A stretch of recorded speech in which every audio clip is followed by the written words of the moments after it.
Асақбай шаруа қожалығының жылқылары. 2020 жыл тамыз айы 30 тамыз Қазақ ұлттық аграрлық университет профессоры Исхан Қайра Жалелұлы монтировка өткізіп, құлын санағын алып, екінші табында өткізіп жатырмыз. Мына жалпы жылқының басы директоры Қайырболат Көкешұлы. Жалпы қазақ жылқысы.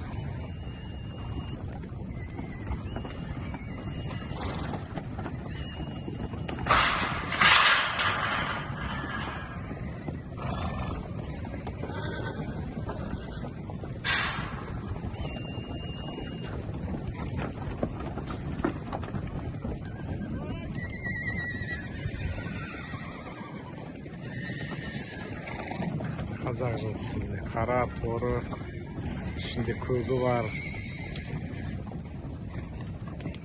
Табын жылқы.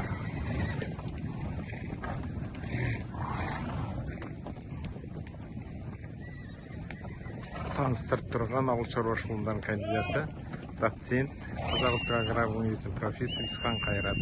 30 тамыз 2020 жыл. Жылқышылар. Бұлын жасы бұл.